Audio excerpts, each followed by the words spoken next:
Hey guys, tonight we begin with the brutal, soul-crushing reality of World War I trench warfare. This was a world of mud, disease, and constant terror, far removed from any glory or heroism. While history books often focus on strategy, the truth is, being a WWI trench soldier seriously sucked. So, before we dive into the grim daily life of the Western Front, take a moment to like the video and subscribe if you enjoy our content. And tell us in the comments where you're watching from and what time it is. It's always a joy to see how many people from around the world are ready for this journey. Now, dim the lights, close your eyes, feel your body deeply relax, leaving the tiring day behind. And let's ease into tonight's journey together. When you think of World War I, you might imagine brave charges, heroic deeds, and strategic brilliance. But for the average soldier, life in the trenches was less about grand battles and more about how do we survive this day. It wasn't just a war. It was an unending test of endurance against the elements, the enemy, and the slow decay of mind and body. Picture this. You've just arrived at the front, stepping into a narrow, waterlogged ditch that will be your home. No solid ground, no escape from the pervasive damp, and walls so thin you can hear the distant thud of artillery and the closer scuttling of rats. No insulation, no windows, unless you count a small, sandbagged firing slit, and definitely no respite from the constant, chilling presence of death. The inside temperature of your dugout was usually just a polite couple of degrees above whatever the freezing mud outside was doing. If it was a numbing cold outdoors, it was politely, slightly less numbing inside. Congratulations, nights were the worst. Darkness swallowed everything. The ceaseless shelling, distant or near, sounded like an angry mechanical beast, and the sodden sandbags offered pathetic protection, doing their best, but mostly just holding back the mud that threatened to reclaim everything. Beyond the immediate shelter of the dugout, if you were lucky enough to find one, stretched the labyrinthine reality of the trench system. Imagine lines carved into the very earth, zigzagging for miles, each turn revealing another stretch of waterlogged duckboards, or the unsettling glint of stagnant water. This wasn't just a defensive line, it was a vast, open grave in the making, a landscape utterly reshaped by the war. The initial sight often struck new arrivals with a chilling realization. This was nothing like the stirring recruitment posters, nothing like the heroic tales of cavalry charges and glorious victories. This was an industrial, agonizing grind, a slow, methodical descent into a new kind of hell. The sheer scale of the desolation, the endless network of ditches, immediately signaled that all prior notions of warfare were utterly irrelevant here. The air itself was heavy, thick, with a complex, unforgettable scent. It was a cocktail of damp earth, unwashed bodies, stale food, a faint whiff of gunpowder, and the metallic tang of fear, all underscored by the ever-present, sickly sweet smell of decay, not just of refuse, but of life itself. This was the first, undeniable truth that assaulted your senses. This place was not natural. It was an affront to nature and to humanity. The very air you breathed felt tainted, a constant reminder of the grim reality that had replaced the fresh country air, or the bustling city smells you once knew. You felt it in your throat, a persistent dryness, a subtle metallic taste that spoke of explosives and death. The ground beneath your feet rarely felt firm. Most trenches were a constant battle against the elements, perpetually waterlogged. Rain, a frequent and unwelcome visitor, turned the trench floor into a quagmire of thick, clinging mud. It wasn't just a nuisance, it was a physical impediment, sucking at your boots, making every step a struggle. Sometimes the mud reached your knees, even your waist, swallowing equipment, and tragically, sometimes men themselves. The sheer effort required to move just a few yards was exhausting, a constant drain on already dwindling energy. Every movement was slow, deliberate, a fight against the viscous earth that seemed determined to hold you captive, to pull you down into its indifferent embrace. This mud was not just dirt, it was a living, breathing entity, an enemy as relentless as any bullet, constantly wearing you down. This was the Western Front's embrace. Cold, wet, suffocating. There was no escaping the damp, no way to truly dry out. Your uniform, your socks, your very skin felt perpetually clammy. The constant chill seeped into your bones, a persistent companion that made restful sleep almost impossible, even when the shelling momentarily subsided. You learned to live with a constant low-level discomfort, a pervasive sense of being unclean and perpetually chilled. The body never truly warmed, never truly felt dry. This became the new normal, a baseline of misery from which there was no real escape. Think of the life you left behind: warm beds, clean clothes, simple meals enjoyed in peace, the open sky above you, the freedom to walk wherever you pleased. the familiar faces of family and friends. Now picture yourself in this narrow ditch, the sky a thin strip above, the earth pressing in on all sides. The claustrophobia was a silent, insidious enemy. You were confined, trapped between muddy walls that offered both protection and imprisonment. The lack of open space, the constant feeling of being underground, the inability to see beyond your immediate surroundings without risking your life, all contributed to a suffocating sense of entrapment. Every moment was a stark reminder of how far you had fallen from the world you once knew. The shift wasn't gradual, it was immediate and brutal. One day you were a civilian, perhaps waving goodbye to loved ones with a brave smile, filled with patriotic duty, eager for adventure. The next, you were a cog in this vast, muddy machine, your individual identity slowly eroding under the weight of the collective misery and the unyielding environment. The illusion of glory evaporated with your first breath of trench air, replaced by a visceral understanding of survival. The trenches themselves were a testament to desperation and necessity. They weren't built for comfort or even long-term habitation. They were scars on the land, dug quickly and often crudely, designed to offer some protection from the relentless enemy fire.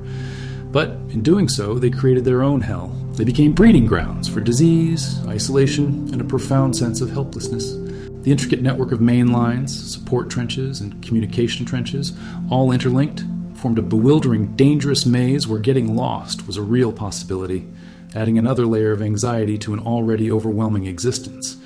The constant awareness of being surrounded, often below ground level, intensified the feeling of vulnerability and being cut off from the rest of the world. The view, if you could call it that, was equally desolate. Beyond your trench line lay no man's land, a scarred expanse of churned earth, broken trees, and tangled barbed wire, stretching out under a perpetually gray sky. It was a wasteland, a grim monument to the battles fought and lives lost. A terrifying space that separated you from the equally miserable enemy, just a few hundred yards away. You were always aware of that space, of the unseen eyes watching, of the constant threat lurking just beyond your sight. The knowledge that any movement in that devastated landscape could mean instant death was a constant psychological burden, a chilling reminder of your precarious existence. Even the most hardened soldier felt the pull of that empty space, a place where life rarely thrived. And the silence, when it came, was almost more terrifying than the noise. A sudden lull in the constant bombardment or the crack of sniper fire only heightened the tension, making you acutely aware of your vulnerability, waiting for the next eruption of violence. It was a silence filled with anticipation, a heavy, breathing quiet that offered no true peace, only a temporary unsettling respite before the next wave of chaos. This was your new reality, a world where the lines between life and death blurred, and every breath was a quiet act of defiance against the overwhelming grimness. A world where survival was a daily, often a minute-by-minute struggle against an environment designed to break you, body and spirit. The very atmosphere was saturated with an unshakable sense of foreboding, a silent promise of the suffering to come. If the initial shock of the trenches was the grim welcome, the mud quickly became the dominant, inescapable overlord of your existence. It wasn't merely dirt. It was a character in itself, a living, breathing, relentless force that defined every moment, every breath, every inch of the Western Front. Imagine mud that wasn't just a layer on the ground, but a bottomless, sucking morass that seemed to possess a malevolent will of its own. It was a primal, earthy monster, constantly pulling, clinging, and suffocating. This wasn't the kind of mud you might encounter after a summer rain shower in a park. This was a glutinous, heavy, primeval sludge, often mixed with shell fragments, barbed wire, the detritus of battle, and, tragically, the remains of fallen comrades. Its texture was thick, slimy, and incredibly adhesive, sticking to everything it touched with a tenacious grip that felt almost personal. Every step in the trenches was an arduous negotiation with this viscous earth. Duckboards, hastily laid planks of wood meant to provide some tenuous relief, would often float away, sink, or simply vanish into the ever-deepening mire. This left vast stretches where soldiers had no choice but to wade through the treacherous, foul-smelling goo, a process that could consume an alarming amount of energy and time for even the shortest distance. The depth of this mud was legendary and terrifying. In some sectors, especially after heavy rains or intense shellfire that churned the earth incessantly, it could reach above the knees, sometimes even the waist. Accounts from soldiers describe men getting utterly bogged down, trapped, and needing to be pulled free by comrades, often leaving their precious boots behind in the process. A critical loss in such conditions. More tragically, some, exhausted, wounded, or simply too weak, sank into the mud, unable to extract themselves, becoming part of the very earth that relentlessly devoured them. It was a slow, agonizing embrace by the land itself, a chilling thought that underscored the utter helplessness of the individual against the environment, a death not by bullet, but by the very ground beneath your feet. This pervasive dampness, this constant battle against the mud, seeped into every fiber of a soldier's being, physically and mentally. There was no true escape, no respite. Your uniform, perpetually heavy with moisture and caked with layers of dried and re-dried mud, felt like a second, scratchy skin, chafing and irritating against every movement. Your boots, constantly waterlogged, never truly dried, creating a persistent, deep-seated chill that permeated your feet and legs, no matter how many layers of socks you attempted to wear, if you even had that precious luxury. The cold, wet mud was a constant, unwelcome companion, an insidious presence that robbed you of warmth, comfort, and eventually a significant portion of your mental resilience. The simple act of sitting or lying down often meant sinking slightly into the cold, wet earth, making any attempt at rest a further exercise in discomfort. Beyond the physical discomfort and the unending exertion required for simple movement, the mud brought with it a host of grim consequences for hygiene and health. Latrines, often crude and quickly overflowing, would mix their putrid contents with the general trench water, creating a highly unsanitary slurry, a fertile breeding ground for a myriad of bacteria and disease. Simply moving through the trenches often meant wading through a horrifying concoction of mud, human excrement, and stagnant, foul-smelling water. Washing was a rare, almost impossible luxury. Soap was a forgotten relic, and fresh, clean water even scarcer, usually reserved for drinking, if that. The very idea of truly cleaning oneself became a distant, almost surreal memory, replaced by a constant, inescapable sense of being perpetually dirty. This unceasing filth directly led to a horrifying array of ailments that plagued the trench soldier with relentless efficiency. Digestive illnesses, like the debilitating dysentery and the deadly cholera, spread like wildfire through the cramped, unsanitary conditions, exacerbated by contaminated water and meager, often spoiled food.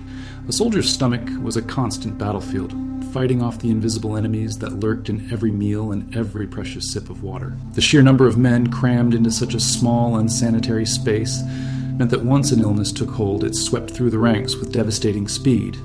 These diseases were as much a threat as enemy bullets, quietly and relentlessly debilitating, often leading to more casualties than direct combat, and contributing significantly to the evacuation of soldiers from the front lines. Furthermore, the ever-present damp and filth created an ideal environment for infections, even from the smallest wound.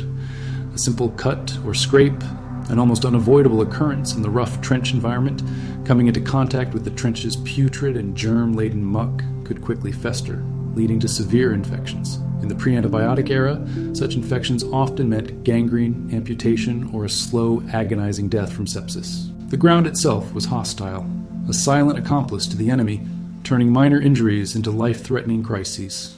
Every scratch, every splinter, every blister became a source of profound anxiety, a potential gateway for the unseen dangers that lurked perpetually in the filthy earth. The mud was not just an inconvenience, it was a direct, pervasive, and often lethal threat to life and limb, a symbol of the utter disregard for human comfort and survival that defined trench warfare, eroding the body and slowly chipping away at the spirit. We have spoken of the mud as a physical torment, an omnipresent character on the Western Front. But its tyranny extended far beyond the visible, beyond the mere obstruction of movement. This constant heavy dampness, the feeling of being perpetually caked in cold, cloying filth, waged a relentless, insidious war on the human spirit. Imagine, if you can, never feeling truly clean, never truly dry, for weeks, for months on end. This pervasive sense of impurity, of being perpetually grimy, began to erode morale with a quiet, devastating efficiency, fostering a profound and almost inescapable sense of despair and hopelessness. The body's natural need for cleanliness, for warmth, for respite, was utterly denied, creating a constant low-level irritation that gnawed at the edges of one's sanity. Every piece of clothing, every blanket, every personal item eventually became saturated, heavy and stained, carrying the distinct earthy odor of the trenches. There was no escape. The damp seeped into everything, a chilling embrace that promised no warmth, no comfort. The sheer exhaustion from this ceaseless battle against the mud was a burden almost as heavy as the fighting itself. Every step, every movement, no matter how small, was an arduous, deliberate effort against the sucking, clinging earth. To carry equipment, to navigate the waterlogged duckboards that often broke or sank, was a constant energy-draining struggle. This physical drain, combined with the lack of proper restorative sleep often disturbed by the cold, the damp, and the ever-present sounds of war, created a fatigue that went far beyond mere physical tiredness. It was a profound soul weariness, a slow draining of all vitality, leaving soldiers feeling listless, dull, and profoundly detached. The mind, much like the body, was slowly being consumed by the environment, losing its sharpness, its capacity for joy, its very sense of purpose beyond mere survival. And from this relentless environment emerged one of the most infamous and gruesome conditions of trench warfare, trench foot. This was not the sudden, dramatic injury of a bullet or a shrapnel, but a slow, agonizing process of deterioration, a cruel, drawn-out testament to the relentless wet and cold. Picture your feet, encased day and night in perpetually damp, cold, and often ill-fitting boots, never getting the chance to truly dry out, never experiencing warmth. The blood circulation, already compromised by the cold, would slow to a crawl.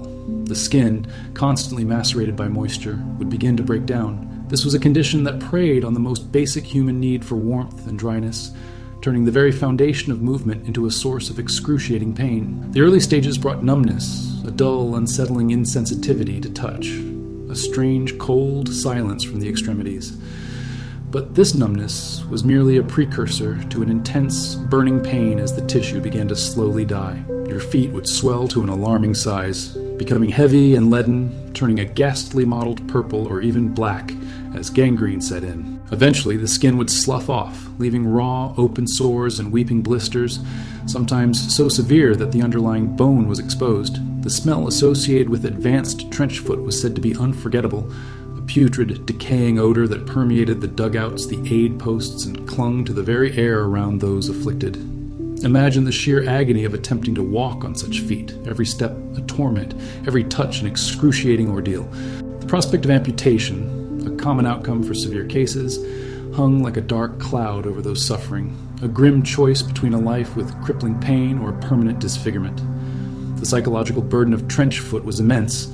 It was a constant, insidious threat, almost as terrifying as enemy fire, because it struck silently from within the very environment they inhabited, a betrayal by the earth itself. Soldiers would obsessively check their feet, their hands, their comrades' conditions, knowing that prevention, though incredibly difficult to achieve in the trenches, was their only defense against this agonizing fate. Desperate attempts to dry socks, if any spare could be found, were often futile gestures against the omnipresent damp, leading to a profound sense of helplessness. The constant worry, the knowledge that even if you survived a direct attack, your body could still be silently consumed by the conditions, added another profound layer of mental stress. It transformed an already unbearable situation into an even more psychologically taxing ordeal, making every minor discomfort a source of deep anxiety. This quiet, internal battle against one's own decaying body was a defining aspect of the misery that characterized trench life. It was a slow, agonizing descent into a state of physical brokenness,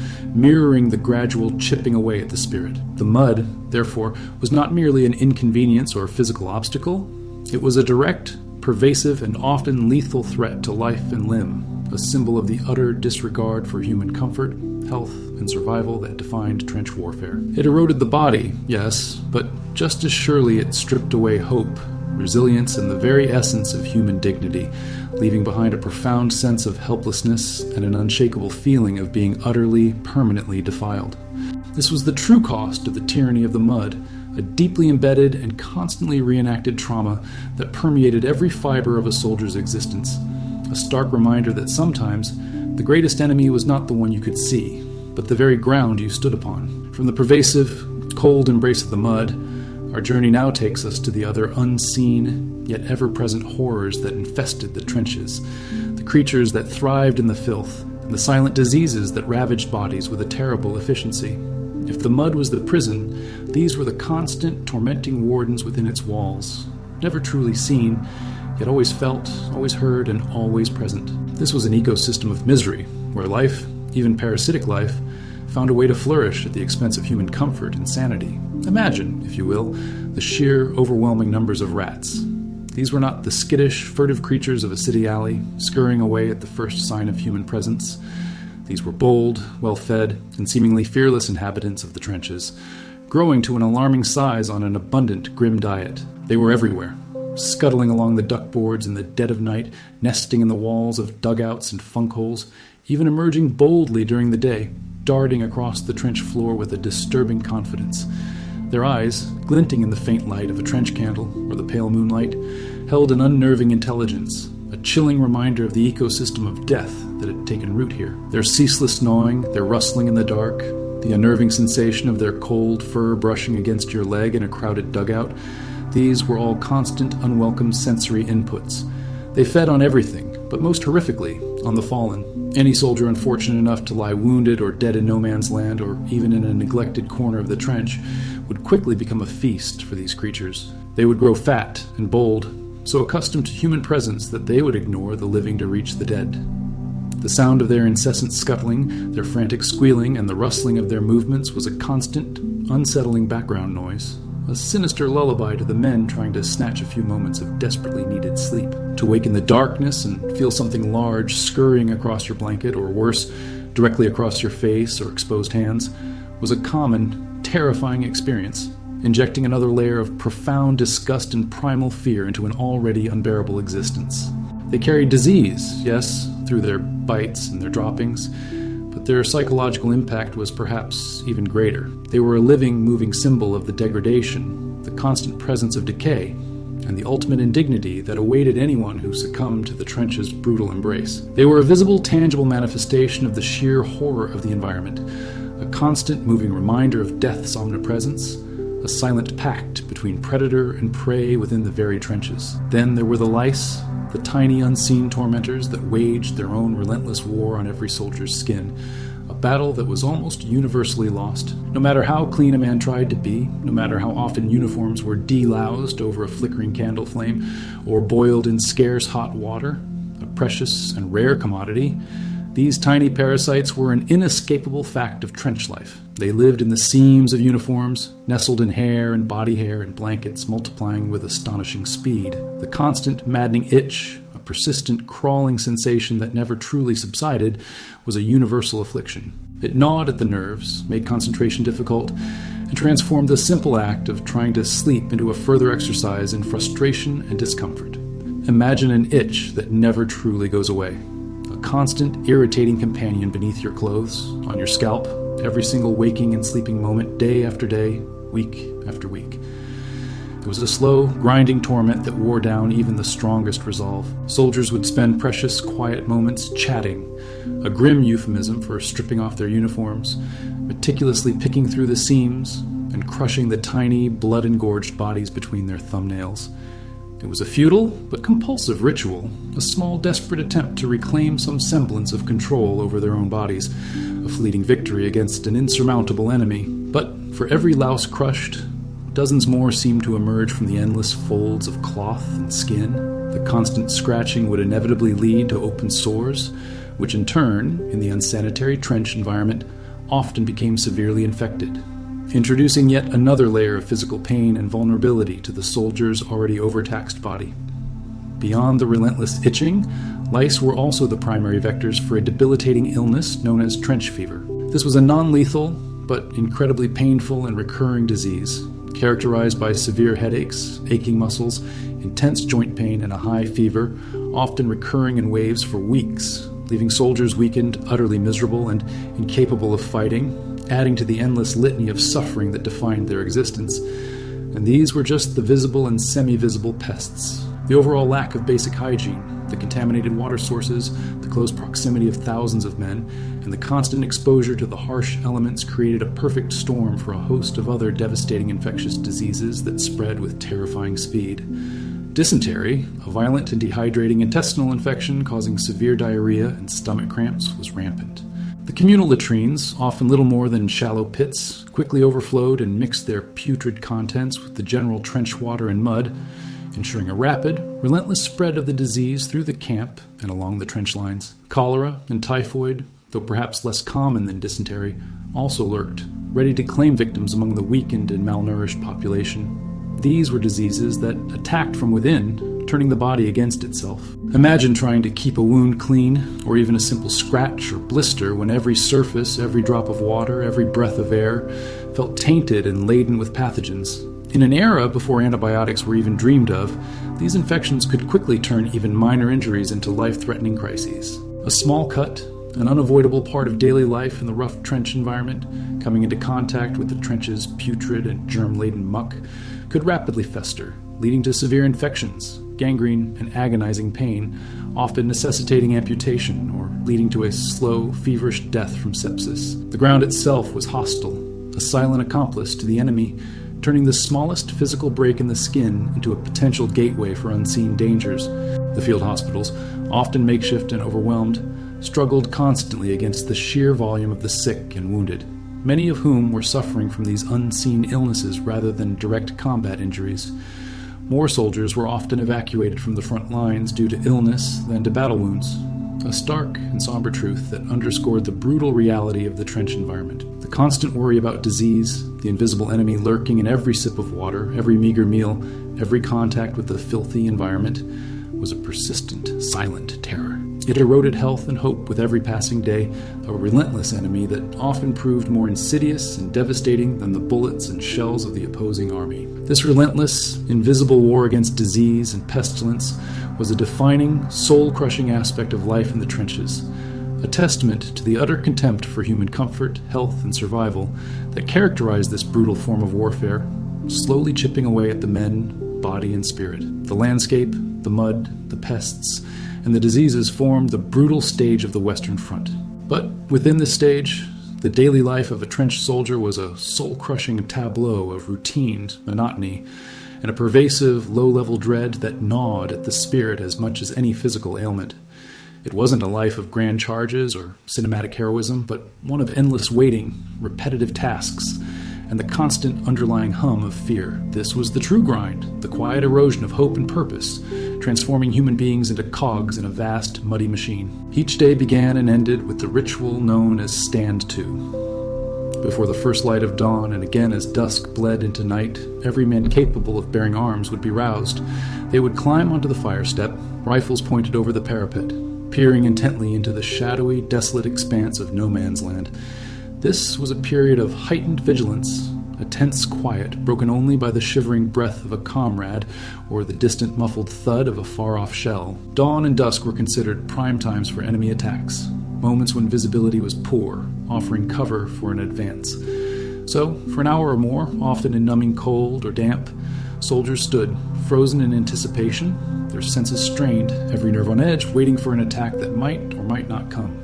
This daily ritual, repeated without fail, instilled a constant low-grade anxiety, a physical and psychological preparation for violence that rarely materialized in those specific moments, yet kept the nervous system perpetually frayed, never allowing for true relaxation. Once the stand-down was called and the immediate threat of attack subsided for a few hours, the routines of trench life took over. These were chores, mundane in nature, yet vital for survival in such an unforgiving environment. Trench maintenance was a never-ending battle. The ever-present mud demanded constant work, shoring up collapsing walls with sandbags, repairing duckboards that had been blown apart by shelling or simply swallowed by the mire, and crucially, bailing out water. Pumping or scooping out the freezing, putrid water from the trench floor was a daily, often hourly necessity, a Sisyphean task against the relentless damp. This was heavy, backbreaking labor performed in cramped, difficult conditions, often under the watchful eye of enemy snipers or the random threat of shellfire, turning simple maintenance into an act of courage and sheer will. Beyond the constant fight against the elements, there were the logistical nightmares of supply. Food, water, ammunition, and fresh sandbags all had to be brought up to the front lines, often under the cover of darkness. This meant arduous treks along communication trenches, already choked with mud and debris, laden with heavy packs, every step a risk. Carrying injured comrades back from the front, a grim but necessary duty, added further to the physical and emotional toll. Every movement, every task, was performed with an awareness of the surrounding danger, a constant low-level thrum of fear accompanying even the most mundane activity.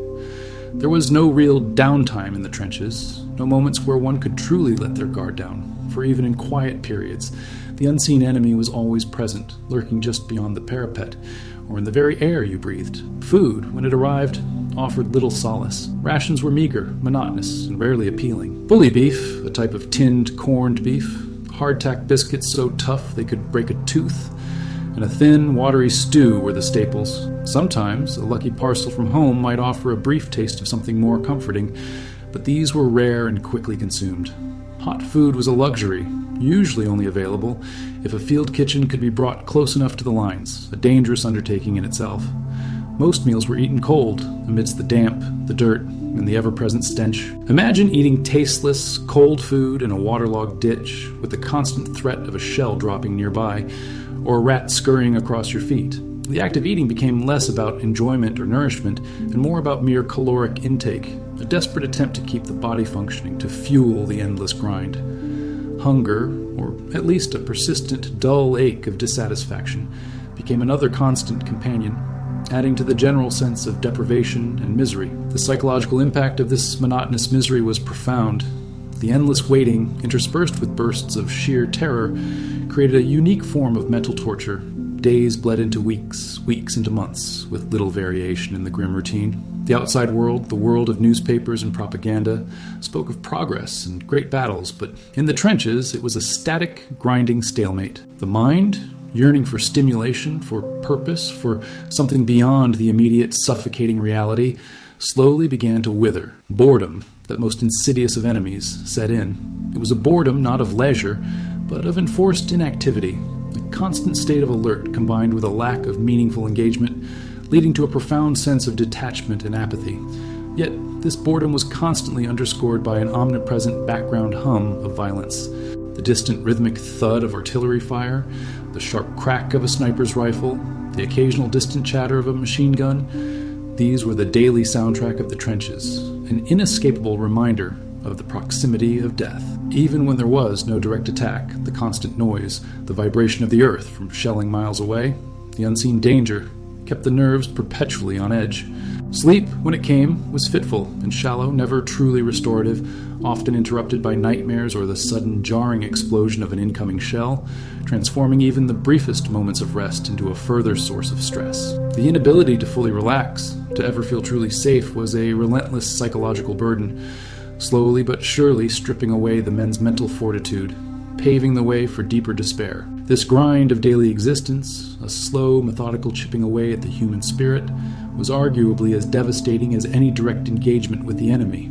It was a war of attrition waged not just on the battlefield, but within the very souls of the soldiers. The lack of privacy, the constant exposure to the elements and to the suffering of others, the absence of beauty or comfort, and the endless repetition of unpleasant, dangerous tasks, all combined to create a sense of being utterly trapped, of having one's life reduced to a bare, brutal struggle for survival, devoid of dignity, joy, or meaning. The trenches were not just a physical place. They were a state of being, a prolonged agonizing descent into a world where every moment was a testament to human endurance pushed to its absolute breaking point, where the true cost of war was measured not just in lives lost, but in spirits crushed and souls forever scarred by the sheer, unyielding monotony of misery, the grind of daily existence, the mud, the pests, the hunger. All these were constant adversaries.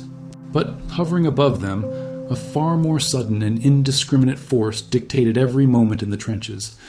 The enemy's direct fire, particularly the constant, terrifying presence of snipers, and the utterly relentless, ear-shattering symphony of artillery. If life in the trenches was a slow erosion, these were the sudden, violent blows that could, in an instant, end everything, leaving behind only echoes and the chilling emptiness of loss. First, let us turn to the silent, unseen hunter of the trenches, the sniper. They were the invisible eyes, the patient killers, lurking in the shattered landscape of no man's land, concealed amidst the broken trees, the churned earth, or a carefully camouflaged dugout. Their presence was a constant, low-level hum of paranoia, a chilling reminder that death could arrive without warning, without sound. From a distance, you couldn't even discern. The crack of a sniper's rifle was often the first and only indication of their presence, followed by the sickening thud of a bullet finding its mark, or the terrifying whistle of a near miss. You learn to keep your head down, to move quickly and furtively, never exposing yourself unnecessarily above the parapet. Even the smallest movement, a momentary glance over the top, the flicker of a cigarette light, or the briefest exposure of a hand, could attract their deadly attention. The psychological toll of snipers was immense. It wasn't the large-scale horror of a full-blown attack, but a deeply personal, intimate threat. You never knew where they were, or who they were targeting next. Was it you? Was it the comrade beside you? This made every moment of exposure, every necessary task that required a view of no man's land, an act of profound courage and fear. The awareness that an unseen eye was watching, waiting for the slightest mistake, created a pervasive sense of vulnerability, transforming the very act of looking into a potential death sentence. The quiet, deadly efficiency of a sniper was a constant, unsettling presence. A single, precise point of terror in a landscape already overflowing with horror. It was a game of deadly hide-and-seek where the stakes were always the highest and the rules were simple. Survive or become another statistic, but far more widespread, far more indiscriminate, and perhaps even more terrifying than the sniper's precise shot was the terrifying unpredictability of artillery barrages. This was the true soundtrack of the Western Front, a ceaseless, brutal symphony of destruction that played out day and night.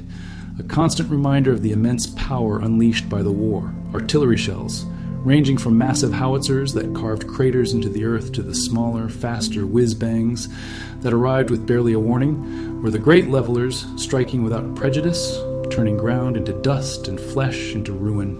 The arrival of a barrage was announced by a growing, terrifying whistle or scream overhead, a sound that would instantly send men diving for the deepest, most fortified parts of their dugouts, pressing themselves against the damp earth, praying for it to pass. The whiz-bangs, so named for the sound of their shell passing overhead, followed almost immediately by the impact, were particularly dreaded. Their short trajectory and high velocity meant that there was often little to no time to react, to seek cover, or even to fully comprehend the imminent danger. They were sudden, brutal, and tragically efficient, bringing death and destruction with chilling speed. But whether it was a whiz-bang or a heavier caliber shell, the effect on the men was universal. A primal, gut-wrenching fear, a feeling of utter helplessness against an unseen, unstoppable force. Imagine the ground beneath you shaking violently, the air filled with the deafening roar of explosions, chunks of earth and shrapnel raining down, and the acrid smell of high explosives stinging your nostrils. The psychological impact of constant shellfire cannot be overstated. It was not just the physical danger, but the relentless, soul-destroying uncertainty. Every moment could be your last. Every shell was a lottery, and the odds were rarely in your favor. Sleep, already a rare commodity, became even more elusive, perpetually broken by the thunderous concussions that rattled the very foundations of existence. The constant, repetitive nature of the shelling, sometimes lasting for hours, even days, slowly stripped away any sense of security or control. You were a mere pawn, utterly at the mercy of distant gunners, their targets often unknown, their aim a matter of grim chance. This feeling of helplessness under barrage was absolute. There was no fighting back against an artillery shell once it was on its way. All you could do was cower, endure, and pray. Dugouts, sometimes little more than holes in the earth reinforced with sandbags, offered only a tenuous sense of protection. A direct hit, even from a smaller shell, could collapse them instantly, burying men alive beneath tons of earth and debris. The thought of being trapped, suffocating in the dark, beneath the crushing weight of the very ground that was supposed to protect you was a terror that haunted every soldier. The vulnerability was visceral, the knowledge that any moment a random, explosive force could tear through your fragile shelter was a constant, chilling companion. The landscape itself bore witness to this ceaseless bombardment. No Man's Land was a pockmarked wasteland, a lunar surface of overlapping shell craters, each one a testament to the destructive power unleashed. Even within the trenches, the walls were often scarred, crumbling, and reshaped by near misses, a constant reminder of the thin line between safety and oblivion. The sound of explosions was so ingrained in the soldiers' minds that even in periods of quiet, or when far from the front, many would still hear phantom shells bursting, a testament to the deep, lasting imprint of the constant threat. This wasn't just a battle for ground, it was a battle for the mind, a relentless assault on the senses and the psyche, ensuring that even a moment of peace was tinged with the anxious anticipation of the next deafening blast, the next searing flash of light, the next random, brutal death. The rain of fire and fumes was not just an external force, it was an internal siege, slowly but surely eroding the very fabric of human resilience. Continuing from the previous discussion of snipers and shellfire, which brought sudden, indiscriminate death, We now turn to another uniquely horrifying aspect of trench warfare, the gas attack. This was a weapon that didn't just kill or wound, but terrorized, disfigured, and lingered, turning the very air into a silent, choking killer, a truly insidious form of combat that introduced a new, profound layer of fear and suffering to the Western Front. Imagine the sudden, chilling sound, or even more terrifying, the sight of a cloud of greenish-yellow vapor slowly, inexorably drifting across no man's land, pushed by the unpredictable whims of the wind. This was the silent, creeping herald of a gas attack, a warning that would send a jolt of pure, unadulterated terror through every man in the trenches. The alarm, whether shouted from watchmen or sounded by gongs and whistles, would instantly shatter any semblance of calm. "Gas! Gas! Gas!" The cry would echo, urgent and desperate, through the narrow, crowded confines of the trench, each word a hammer blow of dread to the heart. This was not the familiar, albeit terrifying, roar of artillery. This was a quieter, more insidious threat, one that sought to invade the body's most fundamental function, breathing. The scramble that followed was a desperate, panicked ballet of survival. Every soldier, heart pounding, adrenaline surging, would fumble for their gas mask, often cumbersome and ill-fitting, but their only hope against the invisible assailant. There was no time for hesitation, no room for error. The mask had to be donned quickly, correctly, and sealed tightly against the face. Each precious second felt like an eternity as hands, often numb with cold or trembling with fear, struggled with straps and filters. The thought of a faulty mask, a slow reaction, or a tear in the fabric was a cold, paralyzing dread.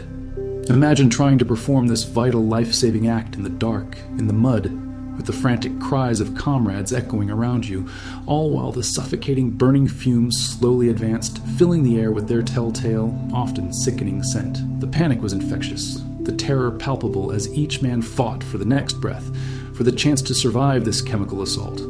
Once donned, the mask itself was a form of torture. Breathing through the filter was arduous, a constant struggle to draw air, feeling like you were suffocating even as you were supposedly protected. Vision was obscured by the steamed-up eyepieces, the world reduced to a hazy, distorted blur. The confines of the mask amplified your own labored breathing, making the internal struggle for air all the more terrifying. Communication became almost impossible, muffled and distorted, adding to the sense of isolation within the chemical haze. And through it all, the ever-present cloying smell of the gas, even when supposedly filtered, seeped into your consciousness, a constant, sickening reminder of the poison that surrounded you, invading every sense. Different gases brought different horrors. Chlorine gas, first used on a large scale in 1915, was instantly recognizable by its greenish-yellow color and its distinctive smell, often compared to bleach or pepper. Its effects were swift and brutal.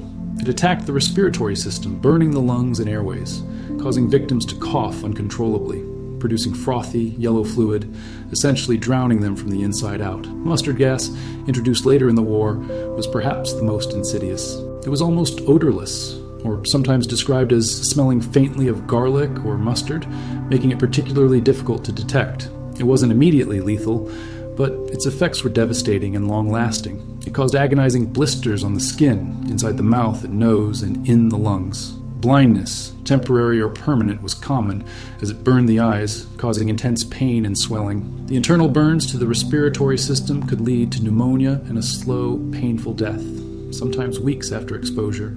Its lingering presence in the soil and on clothing meant that areas could remain contaminated for days, even weeks, continuing to inflict casualties long after the initial attack. Phosgene gas, another deadly agent, was equally insidious, often colorless and smelling faintly of moldy hay. Its effects were delayed, meaning a soldier might feel fine initially, only to collapse hours later with severe lung damage, offering a cruel false sense of security before the true horror set in. The lingering fear and physical damage from gas attacks were profound. Survivors often suffered chronic respiratory problems, persistent coughing, scarred lungs, and a lifetime of compromised health. Their eyes might remain sensitive to light, their skin perpetually irritated. Beyond the physical, the psychological trauma was immense.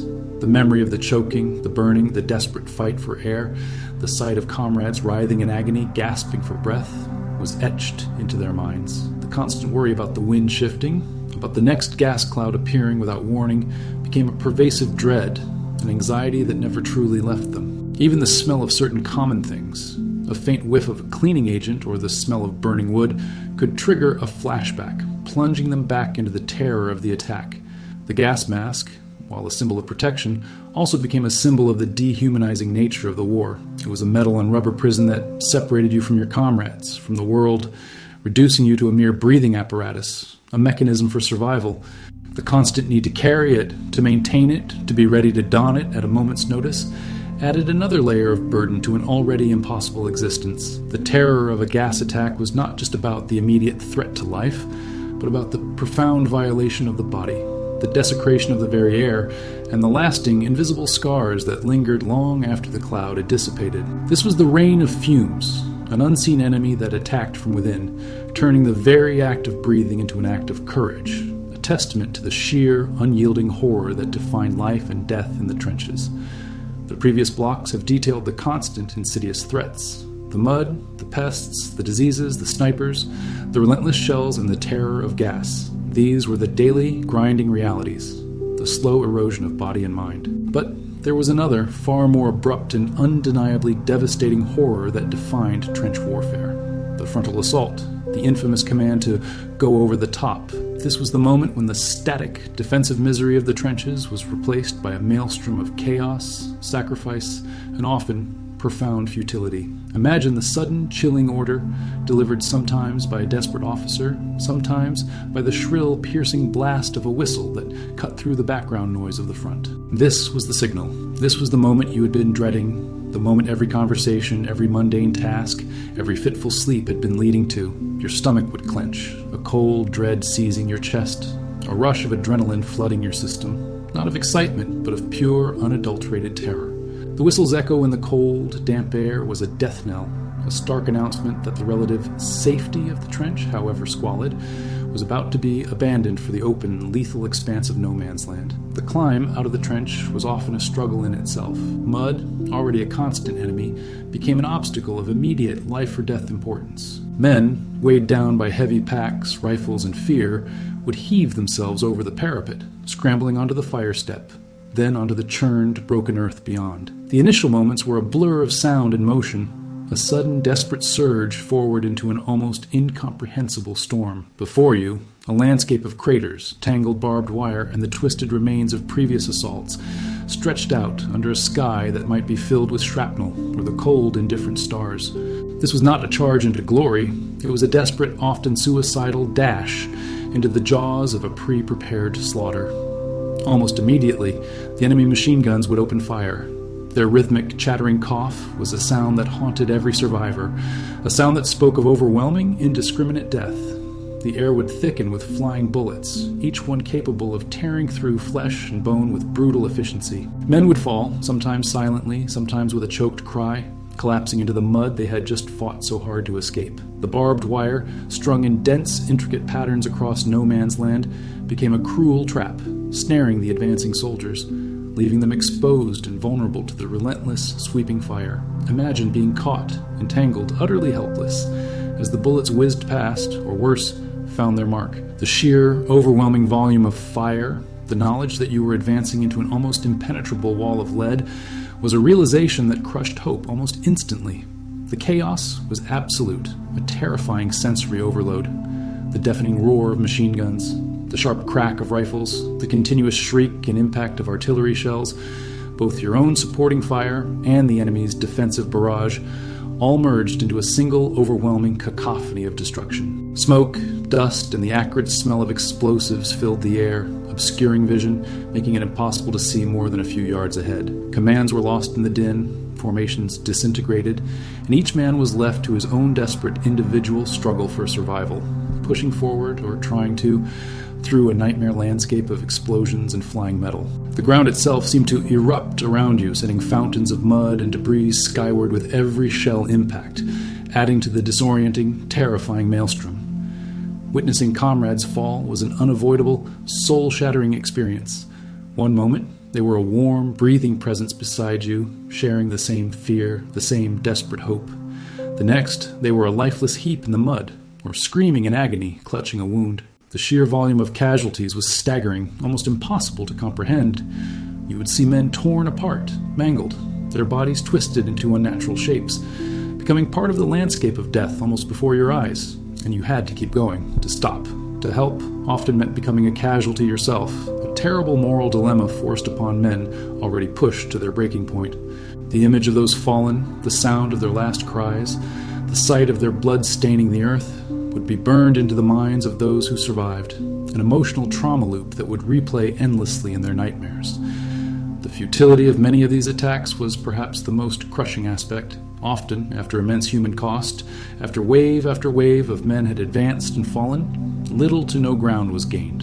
The enemy trenches remained largely intact, the machine guns still chattered, and the lines moved barely an inch, if at all. The trenches, with their intricate defenses, their layers of barbed wire, and the overwhelming power of modern weaponry, were designed to render such frontal assaults catastrophic. Soldiers would return, if they returned at all, exhausted, shell-shocked, and profoundly disillusioned, carrying not the pride of victory, but the heavy burden of pointless sacrifice.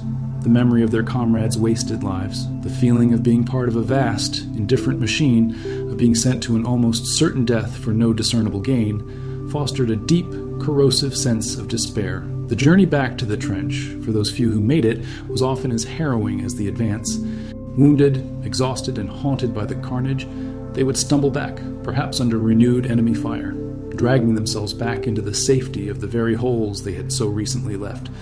But the trenches no longer felt safe. They felt like a temporary respite, a holding pen before the next, inevitable and equally futile assault. The experience of going over the top stripped away any remaining illusions of glory or adventure.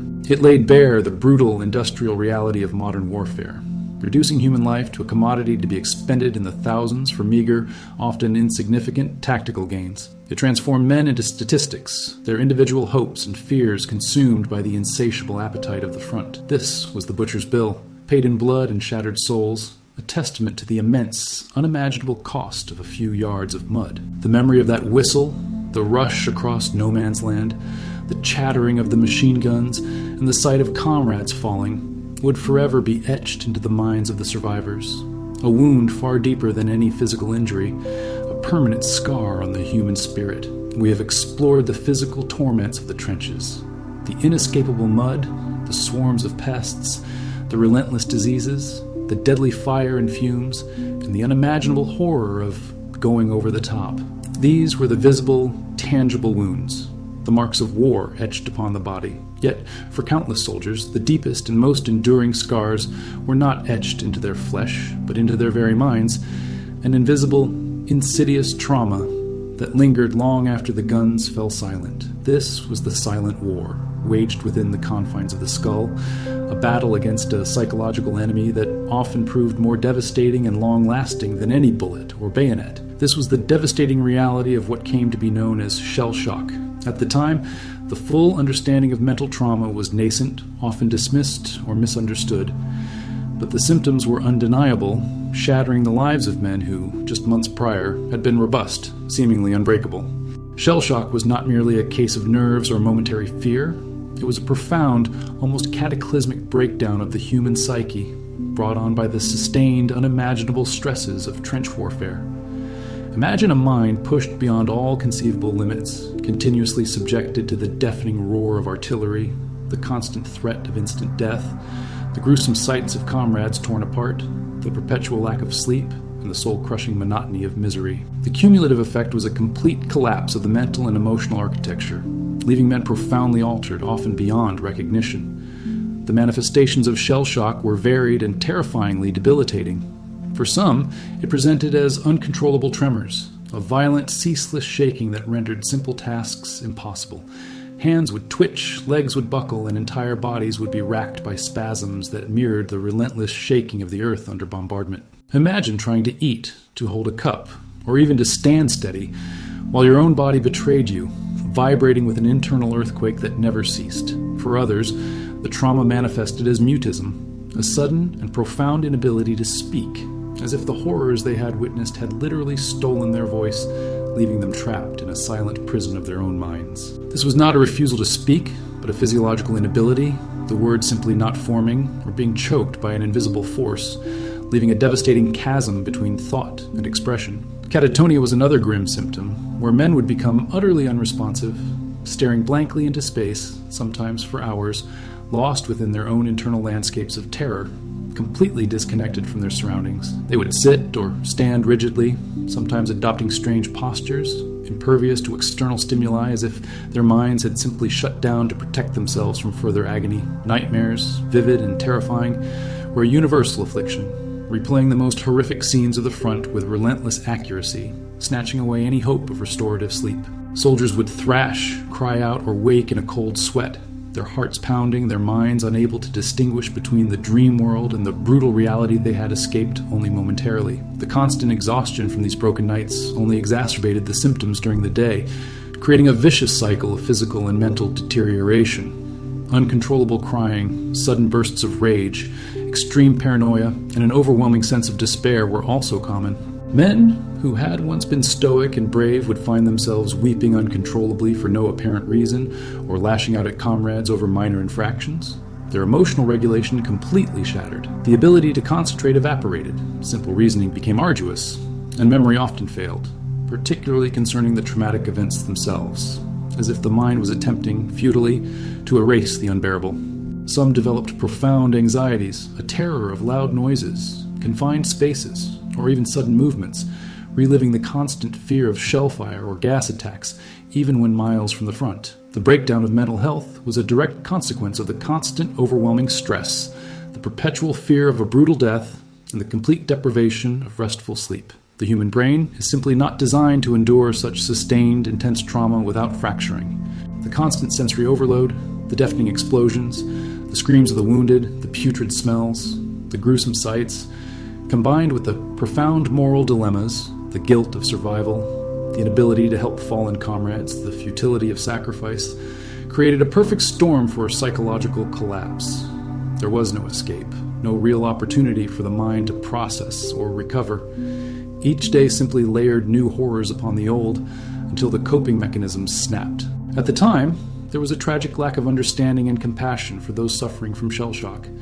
Many were accused of cowardice, of malingering, of lacking moral fiber. They were sometimes subjected to harsh punishments, even court-martialed, rather than receiving the empathy and treatment they so desperately needed. The idea that a man could be broken by the invisible pressures of war, rather than by a physical wound, was alien and often rejected. This further isolated the sufferers, burdening them with shame and stigma on top of their profound internal agony, making their journey towards any semblance of recovery even more arduous and lonely. Imagine, for a moment, the profound loneliness of being utterly shattered internally, while the world around you demands strength and dismisses your pain. Imagine being trapped in your own mind, replaying horrors, unable to communicate, unable to control your own body, and then being told you're simply not trying hard enough. The emotional landscape of shell shock was one of profound isolation, a silent scream in a world that refused to listen. It stripped men of their identity, their sense of self, transforming them from individuals with dreams and futures into hollowed-out vessels, haunted by the specters of the past. The invisible wounds of war were, in many ways, the most devastating, continuing to inflict suffering long after the last shot was fired, a grim testament to the utter contempt for human well-being that defined life in the trenches, slowly but surely tearing at the very fabric of the human spirit. The sheer, unyielding grimness of trench life, the constant assault on body and mind, meant that any thought of escape, however brief, became a precious, almost sacred hope. For the rare, fortunate soldier, this escape came in the form of leave, a temporary reprieve from the front, a chance to step back, however briefly, into the civilian world, into the life that existed beyond the mud and the machine guns. These moments were often counted down with a desperate eagerness, a beacon in the pervasive darkness, promising a fleeting return to warmth, cleanliness, and the familiar faces of loved ones. Imagine the journey back, the gradual shift from the cacophony of the front to the relative quiet of the rear. The sounds of shelling would slowly recede, replaced by the mundane noises of transport, the chatter of civilians, the sounds of life unburdened by imminent death. Each mile away from the trenches felt like shedding a layer of the grim reality, a slow, almost disbelieving re-entry into a world that felt both impossibly distant and strangely untouched. The smell of clean air, the sight of green fields, the simple beauty of a sunrise without the ever-present threat of artillery fire. These were small, profound miracles to a mind and body starved of such basic human experiences. Arriving home, however, was often a shock of a different kind, an unsettling collision of two utterly disparate realities. The initial joy of reunion, the warmth of a family embrace, the comfort of a soft bed and a simple, clean meal were intensely felt, almost overwhelming in their novelty. But beneath this surface comfort, a chasm often opened, a silent, unbridgeable divide between the soldier and the civilian world he had left behind. How could you explain the omnipresent mud that sucked men to their deaths? How could you convey the maddening torment of lice, the grotesque feast of rats on fallen comrades, or the silent, choking horror of a gas attack? The words simply weren't adequate. The experiences were too extreme, too alien, too utterly removed from anything a civilian could possibly comprehend. Conversations often became strained, punctuated by awkward silences. Family members, well-meaning and loving, would ask about the war, eager for tales of heroism or a simple reassurance that their loved one was all right. But how could you tell them about the constant numbing fear, the dehumanizing routines, the casual brutality, or the endless parade of dead and dying? How could you describe the feeling of your own sanity slowly fraying, of witnessing horrors that defy description? The polite inquiries felt superficial, the civilian world's concerns trivial in comparison to the life and death struggle that defined your every moment at the front. The smallest complaint about a broken fence or a delayed train, while perfectly valid in their world, felt utterly absurd to a mind that had recently grappled with the prospect of being blown to pieces or drowned in mud. This inability to connect, this profound psychological divide, often led to a deep sense of alienation. The soldier, still raw from the trenches, felt like an outsider in his own home, a stranger in his own life. The civilian world, with its intact routines, its small pleasures, its blissful ignorance of the true nature of the war, seemed almost unreal, a flimsy facade that could shatter at any moment. He was no longer the son, the husband, the brother they remembered. He was a man fundamentally reshaped by horrors they couldn't grasp. This created a new kind of loneliness, a silent internal isolation, even when surrounded by loved ones. He carried the trenches within him, a weight that couldn't be shed, a secret knowledge that separated him from everyone who hadn't shared his ordeal. The emotional landscape of leave was thus a complex tapestry of fleeting relief and profound disillusionment. The physical comforts were welcomed, a temporary balm for an exhausted body, but the mind, still hyper-alert, still scarred, found little true peace. The quiet of home, once yearned for, could be unsettling, even terrifying, without the familiar background hum of distant artillery. A sudden loud noise might send a man diving for cover, a common sight that would be met with confusion, perhaps even pity, but rarely true understanding. The simple act of sitting in a pub with friends, once a source of easy camaraderie, now felt hollow. The light-hearted banter unable to penetrate the thick wall of unspoken trauma. And then, inevitably, came the dread of returning. Each passing day of leave brought the front closer, the grim reality slowly reasserting its grip. The relative peace of home, once a blessing, now became a torment, a stark contrast to the hell that awaited. The thought of stepping back into the mud, the stench, the constant danger, the dehumanizing routine was a heavy, suffocating weight. The farewells were often strained, tinged with an unspoken fear, a silent acknowledgement that this moment of respite was temporary, and the next might never come. Returning meant leaving behind the fleeting illusion of normalcy and re-entering the nightmare, fully aware of what awaited, stripped of any remaining naivete. The journey back to the front was a slow, agonizing descent, each mile bringing you closer to the world you had briefly escaped. The sounds of war, once distant, would grow louder, more insistent, a sinister symphony drawing you back into its embrace. The clean clothes would soon be caked in mud, the sense of personal dignity quickly eroded, the brief taste of freedom replaced by the suffocating confines of the trenches. This cycle of brief reprieve and bitter return was a cruel psychological loop, offering just enough hope to make the subsequent despair even more profound. It underscored the brutal, all-consuming nature of trench warfare, a conflict that reached out and touched even those moments of supposed escape, ensuring that the soldier was never truly free, never truly whole, always bound by the invisible chains of the front. This brief taste of the normal world only highlighted how profoundly abnormal, how utterly soul-destroying their true existence had become, reinforcing the deep, unshakable sense of being trapped between two worlds, belonging to neither. We have journeyed together through the intricate, grim landscape of the First World War trenches, delving deep into the realities that defined the lives of those who fought there.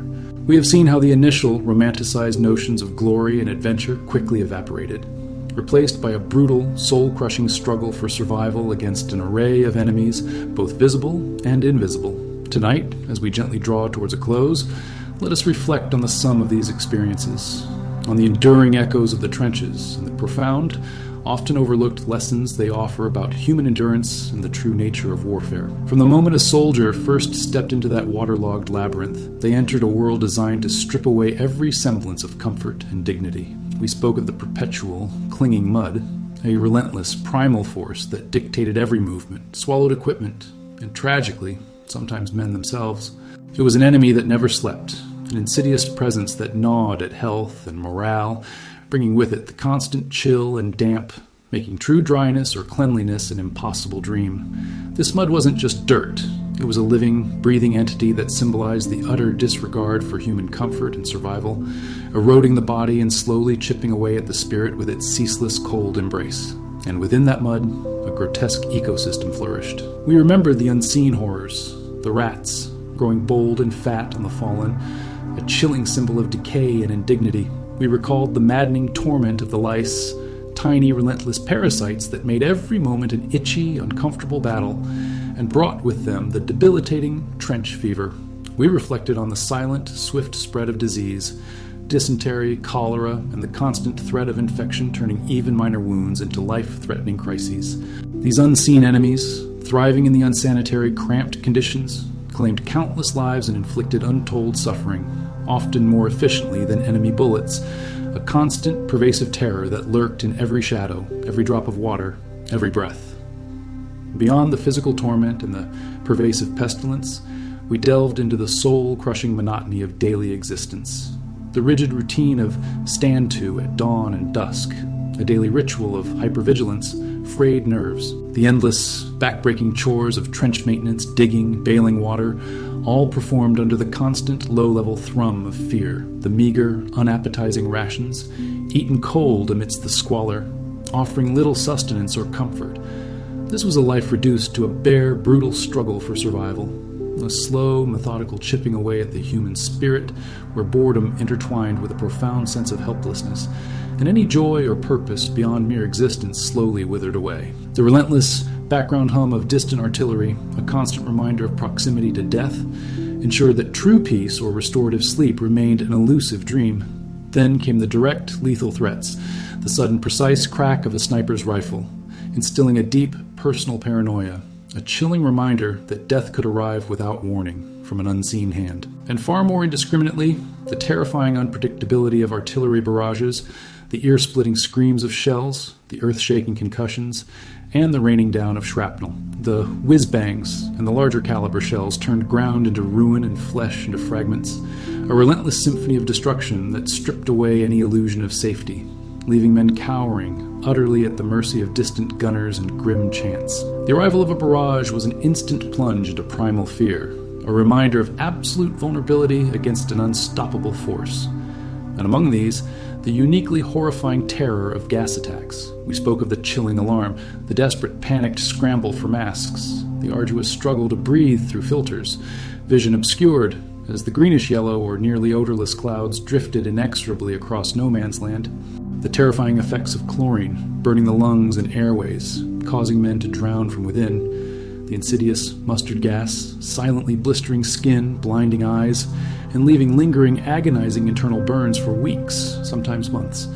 These chemical weapons turned the very air into a choking killer, introducing a profound new layer of fear and suffering, and leaving behind a legacy of chronic illness and deep psychological trauma. It was a violation of the body's most fundamental function, turning the act of breathing into an act of courage, and of course, going over the top, the frontal assault, the iconic yet brutally devastating command, the piercing whistle, the clenching dread, the desperate scramble over the parapet into a maelstrom of machine gun fire, tangled barbed wire, and exploding shells, the absolute chaos, the deafening roar, the impossibility of seeing, the sickening thud of comrades falling all around. It was a charge into a pre-prepared slaughter, a terrifying, often futile dash that claimed immense human cost for little to no gain.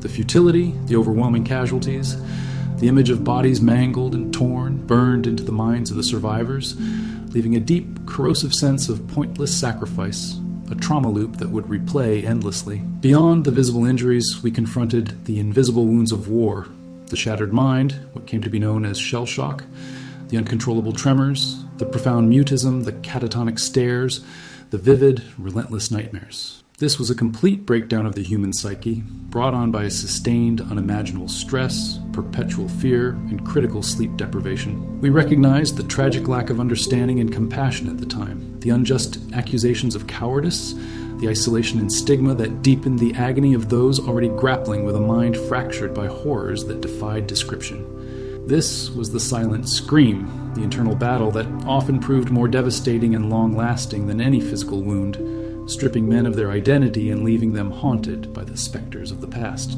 Even the briefest reprieve, a moment of leave, offered little true solace.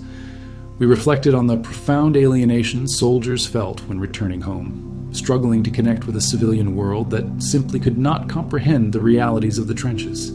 The polite inquiries, the trivial concerns, all seemed superficial and absurd in comparison to the life and death struggle that defined their existence. This inability to bridge the psychological chasm created a new kind of loneliness, a silent isolation even amidst loved ones. And then, inevitably, came the dread of returning, the agonizing descent back into the nightmare, knowing full well what awaited, stripped of any remaining naivete. The story of the WWI trench soldier is not one of detached military strategy, but of profound human suffering, resilience, and unimaginable endurance. It is a story that systematically dismantles any romanticized notions of warfare, laying bare its brutal industrial reality.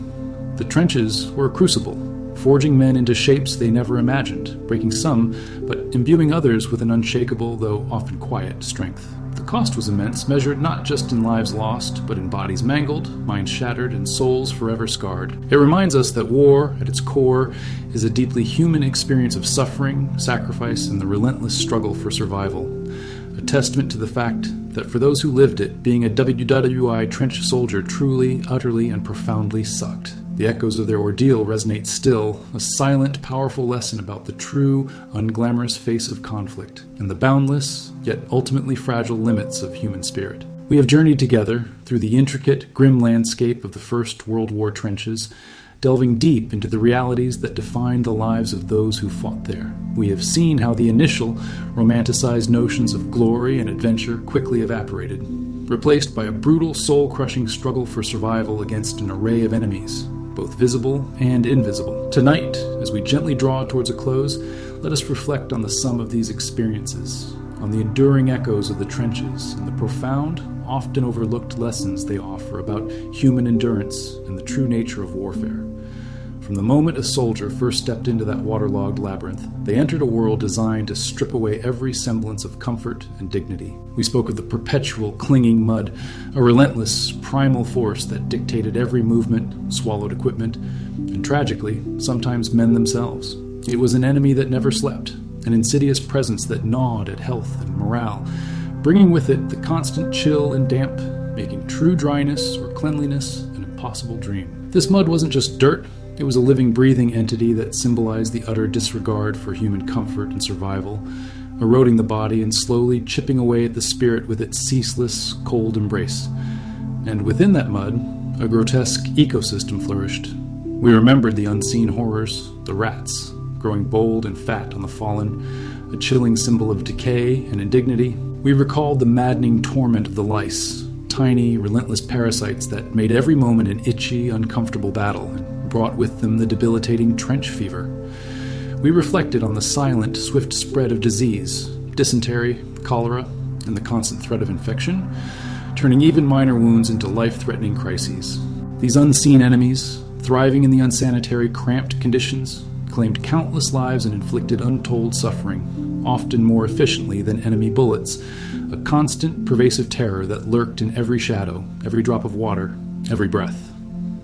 Beyond the physical torment and the pervasive pestilence, we delved into the soul-crushing monotony of daily existence, the rigid routine of stand-to at dawn and dusk, a daily ritual of hypervigilance, frayed nerves, the endless, back-breaking chores of trench maintenance, digging, bailing water, all performed under the constant, low-level thrum of fear, the meager, unappetizing rations, eaten cold amidst the squalor, offering little sustenance or comfort. This was a life reduced to a bare, brutal struggle for survival. a slow, methodical chipping away at the human spirit, where boredom intertwined with a profound sense of helplessness, and any joy or purpose beyond mere existence slowly withered away. The relentless background hum of distant artillery, a constant reminder of proximity to death, ensured that true peace or restorative sleep remained an elusive dream.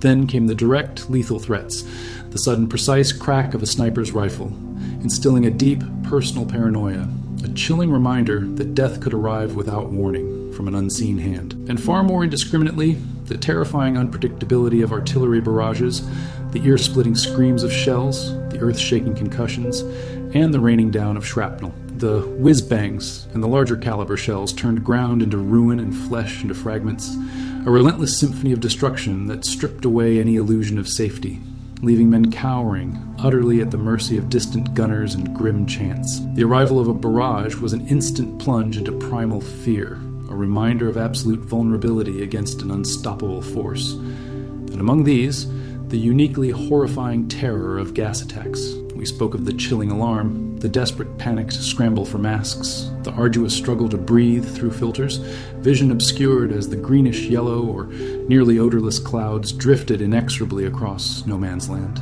The terrifying effects of chlorine, burning the lungs and airways, causing men to drown from within. The insidious mustard gas, silently blistering skin, blinding eyes, and leaving lingering, agonizing internal burns for weeks, sometimes months. These chemical weapons turned the very air into a choking killer, introducing a profound new layer of fear and suffering, and leaving behind a legacy of chronic illness and deep psychological trauma. It was a violation of the body's most fundamental function, turning the act of breathing into an act of courage. And of course, going over the top, the frontal assault, the iconic yet brutally devastating command, the piercing whistle, the clenching dread, the desperate scramble over the parapet into a maelstrom of machine gun fire, tangled barbed wire and exploding shells, the absolute chaos, the deafening roar, the impossibility of seeing, the sickening thud of comrades falling all around. It was a charge into a pre-prepared slaughter, a terrifying, often futile dash that claimed immense human cost for little to no gain. The futility, the overwhelming casualties, the image of bodies mangled and torn, burned into the minds of the survivors, leaving a deep, corrosive sense of pointless sacrifice, a trauma loop that would replay endlessly. Beyond the visible injuries, we confronted the invisible wounds of war, the shattered mind, what came to be known as shell shock, the uncontrollable tremors, the profound mutism, the catatonic stares, the vivid, relentless nightmares. This was a complete breakdown of the human psyche, brought on by sustained, unimaginable stress, perpetual fear, and critical sleep deprivation. We recognized the tragic lack of understanding and compassion at the time, the unjust accusations of cowardice, the isolation and stigma that deepened the agony of those already grappling with a mind fractured by horrors that defied description. This was the silent scream, the internal battle that often proved more devastating and long-lasting than any physical wound, stripping men of their identity and leaving them haunted by the specters of the past. Even the briefest reprieve, a moment of leave, offered little true solace. We reflected on the profound alienation soldiers felt when returning home, struggling to connect with a civilian world that simply could not comprehend the realities of the trenches. The polite inquiries, the trivial concerns, all seemed superficial and absurd in comparison to the life and death struggle that defined their existence. This inability to bridge the psychological chasm created a new kind of loneliness, a silent isolation even amidst loved ones. And then, inevitably, came the dread of returning, the agonizing descent back into the nightmare, knowing full well what awaited, stripped of any remaining naivete. The story of the WWI trench soldier is not one of detached military strategy, but of profound human suffering, resilience, and unimaginable endurance. It is a story that systematically dismantles any romanticized notions of warfare, laying bare its brutal industrial reality. The trenches were a crucible, forging men into shapes they never imagined, breaking some, but imbuing others with an unshakable, though often quiet, strength. The cost was immense, measured not just in lives lost, but in bodies mangled, minds shattered, and souls forever scarred. It reminds us that war, at its core, is a deeply human experience of suffering, sacrifice, and the relentless struggle for survival, a testament to the fact that for those who lived it, being a WWI trench soldier truly, utterly, and profoundly sucked. The echoes of their ordeal resonate still, a silent, powerful lesson about the true, unglamorous face of conflict, and the boundless, yet ultimately fragile, limits of human spirit. As we close our exploration of this profound chapter in human history, let the echoes of the trenches gently fade from your mind. Allow the gravity of the soldiers' experiences, their resilience, and their ultimate sacrifice to settle softly within you, not as a burden, but as a silent, powerful lesson. These stories, though steeped in hardship, also speak to the incredible strength of the human spirit, a strength that finds light even in the deepest darkness. They remind us of the profound value of peace and the quiet dignity found in simply enduring. Let these reflections be a gentle guide as you prepare to embrace the peace of this moment. If this journey into history has offered you a new perspective, a deeper understanding, or simply a moment of calm reflection before sleep, we invite you to join our community. It's a space where we explore history's profound lessons, seeking wisdom and understanding, always with a gentle touch. Consider subscribing if you wish to continue these quiet explorations with us, allowing these stories to gently unfold as you drift towards rest. By joining, you help ensure these narratives reach others who seek the same peaceful insight and historical depth. You become part of a community that values thoughtful reflection and shared learning. And if you found a moment of quiet peace tonight, perhaps share that feeling in the comments, even with a simple word or a single breath. For now, let the remaining sounds of the world soften, let your thoughts quiet, and allow yourself to gently drift. The journey of understanding continues, but for tonight, find your rest.